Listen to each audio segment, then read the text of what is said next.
Hello students, welcome to knowledge. मैं सौरभ मिश्रा आपका हार्दिक स्वागत और अभिनंदन करता हूँ। बहुत दिनों बाद आज आया हूँ और आज आप सबके लिए 120 क्वेश्चंस जीआईसी लेक्चरर के लिए इंग्लिश का एकदम पीवाईक्यू इंक्लूडेड लेकर आया हूँ और साथ ही साथ फैक्ट, एक्सप्लेनेशन और सारी चीज़ें बताऊँगा जिससे आपका सिलेबस भी कवर हो जाएगा और रिवीजन हो जाएगा। जिन्होंने पढ़ा है उनके लिए बहुत बेस्ट है और जिन्होंने नहीं भी पढ़ा है उनके लिए भी रामबाण साबित होगा, क्योंकि यहाँ पे सिर्फ क्वेश्चंस नहीं बताऊंगा, क्वेश्चंस के साथ साथ व्याख्या, एक्सप्लेनेशन सब कुछ बताऊंगा, जैसा कि एलटी ग्रेड में बताया था और बहुत से लोग का प्री हुआ है। तो चलिए शुरू करते हैं। वीडियो पे एंड तक बने रहिएगा अगर आप 14 जून के लिए सीरियस हैं तो।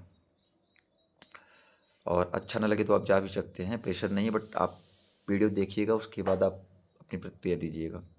तो चलिए पहले क्वेश्चन से शुरू करते हैं और तरीका बताएंगे। यूपी बोर्ड, सीबीएसई, आईसीएसई, किसी भी बोर्ड से हो आप, कोई फ़र्क नहीं पड़ता, तो सबको समझ में आएगा। Tennyson's poem in memoriam was compose to commemorate the death of, किसके डेथ में टेंसन ने ये पोएम बनाया था, कमेमोरेट किया था? Keats, Shelley, Arthur Hallam, Wordsworth. तो आर्थर हेलम।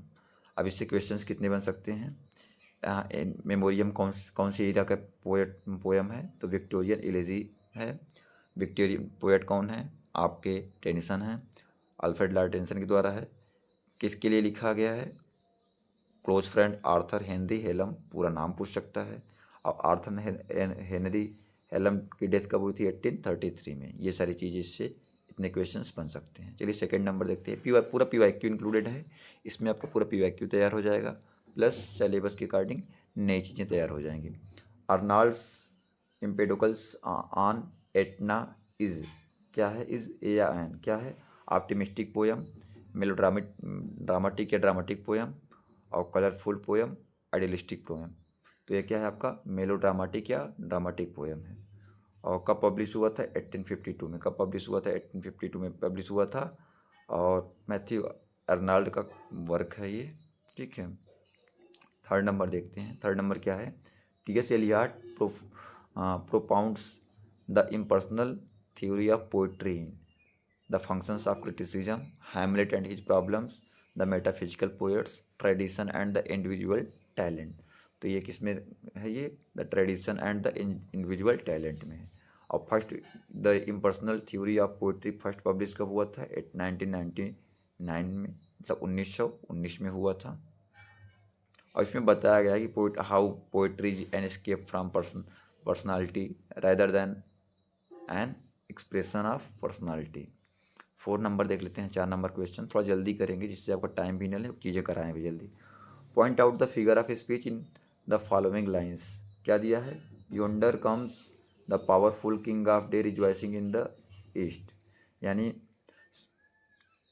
तो मेटाफर, एपोस्ट्रॉफी, पर्सनिफिकेशन, सिमिली।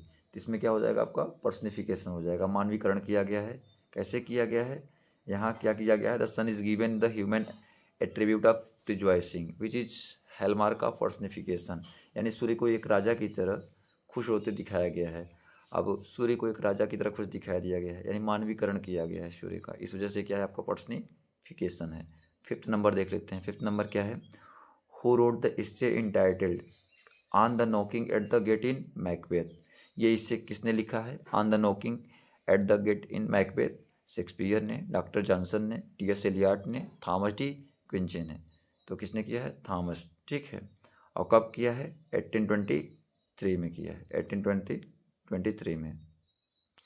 6 नंबर देखते हैं। Which of the following poem is not compose in ballad form. ऐसे पूछ सकता है, सब पीवाईक्यू इंक्लूडेड है, 2017 में आए हुए क्वेश्चन हैं। La belle dame sans merci, proud Maisie, Lycidas, rime of the ancient mariner. तो ये आपका क्या हो जाएगा? लिसिडास हो जाएगा। ऑप्शन सी सही हो जाएगा। क्या हो जाएगा? ऑप्शन सी हो जाएगा। ये क्या है? पेस्टोर इलेजी है और जॉन मिल्टन ने कब इसे लिखा था, रचना किया था? 1637 में। और किसके डेथ पे किया था? इससे भी पूछ सकता है, तो फ्रेंड एडवर्ड किंग के डेथ पे। 7 नंबर देख लेते हैं। 7 नंबर क्या है? Who propounded the concept of, क्या कंसेप्ट है? इसम plastic imagination in English literature. इसम प्लास्टिक इमेजिनेशन का कंसेप्ट किसने दिया था? टी.एस. एलियट ने, विलियम वर्ड्सवर्थ ने, एस.टी. कोलरिज ने, थॉमस डी क्विंसी ने। तो किसने दिया था? एस.टी. कोलरिज ने। इनका पूरा नाम भी पूछ सकता है कभी कभी। सैमुअल टेलर कोलरिज ने दिया था। कब दिया था? ये किस में दिया था? ये भी पूछ सकता है। तो इन्होंने दिया था इनका क्रिटिकल वर्क है बायोग्राफिया और लिटरेरिया। बायोग्राफिया लिटरेरिया 1817 में दिया था। अगर आवाज़ की समस्या हो तो आवाज़ फुल कर लीजिएगा, क्योंकि विदाउट माइक बता रहे हैं, समझ रहे हैं, मेहनत कर रहे हैं, तो आप लोग आवाज़ बढ़ा लीजिएगा या हेडफोन लगा लीजिएगा या नेक बैंड ब्लूटूथ जो भी हो। The rest is silence, these are the last word spoken before his death by which character. यानी द रेस्ट इज साइलेंस किस कैरेक्टर के द्वारा उसके डेथ से पहले बोला गया था? Macbeth, Caesar, Lear, Hamlet. तो ये हैमलेट में बोला गया था। तो दीज आर द ना these are the poignant final words spoken by Prince Hamlet in act 5। कौन से एक्ट में? एक्ट 5 सीन सेकंड में बोला गया था। हैमलेट किसकी रचना है? ट्रेजेडी है, विलियम शेक्सपियर की ट्रेजेडी है। चलिए आगे देख लेते हैं 9 नंबर। Change the given sentence into indirect form of speech. He said to me I don't believe you. उसने मुझसे कहा कि मैं तुम पे बिलीव नहीं करता हूँ। तो इसका कैसे होगा? ही का ही रहेगा, सेट का टोल्ड हो जाएगा, ही टोल्ड हो जाएगा, टू हट जाएगा, मी, ही टोल्ड मी दैट हो जाएगा। टोल्ड मी दैट, यहाँ टोल्ड है, मी नहीं, ये गलत हो गया। यहाँ पे सेड ही है, ये गलत हो गया, ये गलत, ये आपका सही हो गया। He told me that he didn't believe me. First person according to subject, इसका रूल है 123/सन, 123/सन। यानी first person according to subject, second person according to object, third person no change. तो फर्स्ट पर्सन इस वजह से ही के अकॉर्डिंग हो गया, तो यहाँ पे ही आ गया। और चूँकि यहाँ पे पास्ट था, इस वजह से डोंट का पास्ट डिडेंट हो गया, बिलीव का बिलीव है, अब मी का मी ही रहेगा। ठीक है, चलिए 10 नंबर चलते हैं। 10 नंबर क्या है? Identify the correctly spelled word from the options. कौन सा करेक्ट स्पेलिंग है इसमें? तो देखिए सब दिया गया है, फ्लेगमेटिक का स्पेलिंग दिया गया है, इसमें ज़्यादा कुछ करना नहीं है। ये तो गलत है, ये भी गलत है, ये भी गलत, तो फ्लेगमेटिक ही हो जाएगा आपका, फ्लेगमेटिक। ये क्या डिस्क्राइब करता है? Unemotional and calm disposition. Phlegmatic मतलब क्या होता है? Unemotional and calm disposition. 11 number देख लेते हैं। 11 नंबर क्या है? Give the antonyms of the word admonition. Admonition क्या होता है आपका? एडमोनिशन का एंटोनिम्स क्या होता है? वार्निंग, थ्रेट, फियर, रिक्वेस्ट या कमेंडेशन। तो रिक्वेस्ट या कमेंडेशन होता है। एडमोनिशन मीन्स क्या होता है? फर्म वार्निंग या चेतावनी होता है। क्या होता है? चेतावनी। ये आपका क्या है? इसका सिनोनिम्स है। तो इसका अपोजिट क्या हो जाएगा? रिक्वेस्ट या कमेंडेशन हो जाएगा।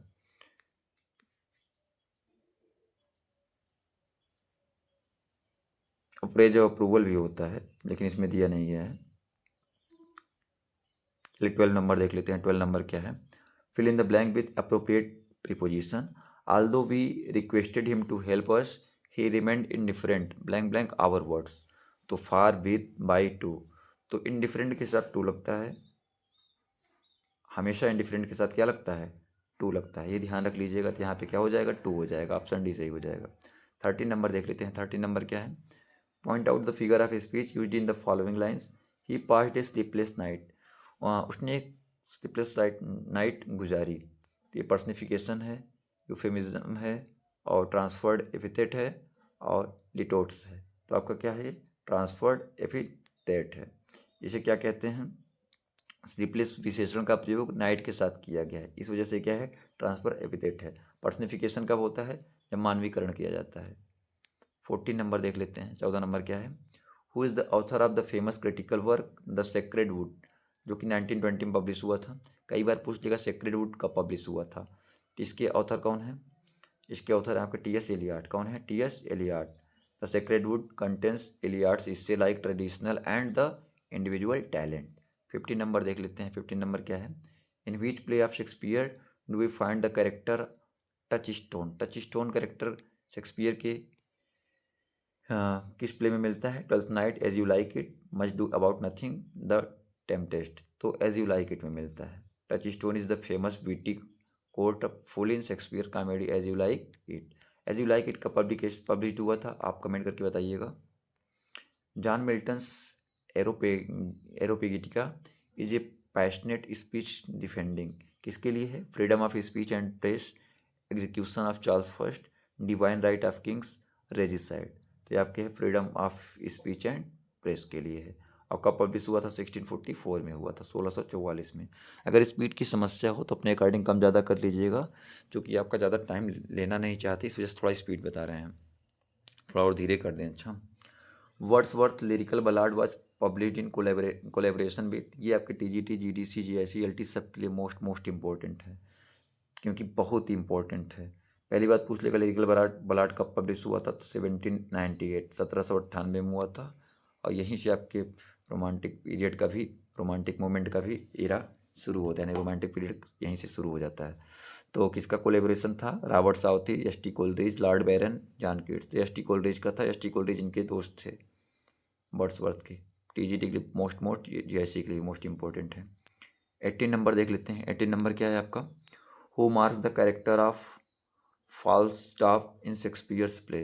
तो फाल्स्टाफ कैरेक्टर किस में है, Henry fourth part 1 and part 2, Richard third, Macbeth, Henry fifth. तो Henry fourth part 1 and part 2 में ये है। Sir John Falstaff is companion to Prince Hal and appears additionally in the merry, इसमें भी हुए थे, the merry wives of Windsor. चलिए 19 number देख लेते हैं। 19 नंबर क्या है, 19 नंबर आपका है, choose the alternative which best express the meaning of the idiom to cry wolf. तो इसका इडियम से मुहावरे की मीनिंग क्या होगा, to listen eagerly, to give false alarm, to act courageously, to weep bitterly. तो क्या हो जाएगा आपका, to give false alarm, to give false alarm हो जाएगा। टू क्राई वुल्फ मतलब क्या होता है, to give false alarm. 20 number देख लेते हैं, fill in the blank with correct article, he is blank blank honourable man. तो यहाँ पे क्या हो जाएगा, ऑनरेबल आर्टिकल है ए एन द वाला, तो वावेल का वर्ड आ रहा है, इस वजह से एन हो जाएगा। क्या हो जाएगा, एन। यस क्या है आपका, फोनेटिक साउंड दे रहा है। अगर आप PDF प्राप्त करना चाहते हैं, टेलीग्राम डिस्कशन ग्रुप में कमेंट दे दिए, कमेंट बॉक्स में डिस्कशन ग्रुप में या कमेंट में दे दिया जाएगा, डिस्कशन में भी आप वहाँ पे जुड़ के PDF ले सकते हैं। Start the error in the following sentence. Neither of two candidates have cleared the preliminary exams. No error. तो इसमें क्या गलत है, देखिए पहला क्या है, neither of two candidates, A part है। B में क्या है, have cleared, और C में क्या है, the preliminary examinations, D में no error। तो इसमें क्या है, अगर गलती नहीं है तो आप no error कर देंगे, अगर गलती है तो बताएंगे। यहाँ पे हैज़ क्लियर्ड होगा, नीदर के साथ क्या होता है, हैज़ लगता है। Pronouns like neither take singular verb, ये सिंगुलर वर्ब लेते हैं, ईदर नीदर, और इनके साथ हैज़ होना चाहिए, ठीक है। 25 नंबर देख लेते हैं, 22 नंबर देख लेते हैं। Which poem by Matthew Arnold is written and elegy on the death of Arthur Hugh Clough. तो कौन सा पोएम लिखा गया था, ये लिखा गया था आपका थ्राइसिस। थ्राइसिस कब लिखा था इन्होंने, 1865 में, बस इतना जरूरी है इसके लिए। 23 देख लेते हैं, who called Shakespeare and upstart crew. ये बहुत बहुत बहुत इंपॉर्टेंट है, TGT, GDC, GIC, LT सब के लिए है। ये करने वाला बुलाने वाला कौन था, Robert Greene. This famous attacks appeared in Robert Greene's pamphlet. पूछ लेगा रॉबर्ट ग्रीन्स ने अपने किस पैम्पलेट में या कहाँ पे कहा था, तो ग्रोथ्सवर्थ ऑफ विट 1592 में, 1592 में कहा था। 24 नंबर देख लेते हैं, in which year was John Milton's paradise regained publish. बहुत बहुत बहुत इंपॉर्टेंट है। तो रीगेंट पब्लिश कब हुआ था, 1671 में हुआ था। अब पैराडाइज लास्ट फर्स्ट कब हुआ था, 1667 में हुआ था। कब हुआ था, 1667 में। 25 नंबर देख लेते हैं, choose the sentence with the correct usage of the adverb too. Correct बताइए, he is too weak that he can not walk, ये आपका ट्रांसफॉर्मेशन है, रिमूव टू आपने पढ़ा होगा, तो अगर नहीं पढ़ा है तो अगर कहेंगे तो हम पढ़ा देंगे। तो he is too weak to walk हो जाएगा। इस टू के हटा करके सो लग जाता है, और इस टू हटा करके सब्जेक्ट दैट लग जाता है, बाकी सारी चीज़ें आपकी सही नहीं है। तो टू एडजेक्टिव टू इन्फिनिटिव का रूल है। What is the synonym of the word capricious. Capricious का सिनोनिम्स क्या होता है, तो फीकल या अनप्रेडिक्टेबल होता है। फीकल या अनप्रेडिक्टेबल होता है। कैप्रिस मीन्स क्या होता है, कि जो चीज़ सडन अनकाउंटेबल चेंजेज या मूड या बिहेवियर को चेंज कर दे। 27 नंबर देख लेते हैं, एरिस्टोटल कंसेप्ट ऑफ परपिट क्या लिखा है, पेरिपेटिया। एक सेकेंड भाई साहब, चलिए 27 नंबर देख लेते हैं। 27 number, Aristotle's concept of peripeteia in his poetic fundamentally signifies. क्या सिग्निफाइज करता है ये आपका करता है रिवर्सिबल ऑफ द सिचुएशन या फॉर्चून। तो जो ट्रेजिडी होती है, मतलब ट्रेजिडी पेरिपेटिया क्या करता है, ये रिप्रेजेंट करता है सडन रिवर्सल ऑफ फॉर्चून और चेंज इन सर्कमस्टेंसेज, यानी परिस्थितियों में जो बदलाव होता है अचानक से, उसी को ये रिप्रेजेंट करता है। 28 नंबर देख लेते हैं, Shakespeare's play Measure for Measure is universally categorised as a. तो मेजर फॉर मेजर बहुत इंपॉर्टेंट है, पूछ लेता है शेक्सपियर का किस में कैटेगराइज किया जाता है, तो डार्क प्ले या कॉमेडी प्ले में कैटेगराइज किया जाता है। अब पूछ लेगा डार्क प्ले क्या होता है, आपसे पूछ सकता है डार्क प्ले कॉमेडी प्ले क्या होता है। तो ये एक टोन होता है जो ट्रेजिडी और कॉमिक रिजोल्यूशन के बीच कॉम्प्लेक्सिटी देता है। 29 नंबर देख लेते हैं। Who wrote the epic satirical poem Absalom and एचटोफेल।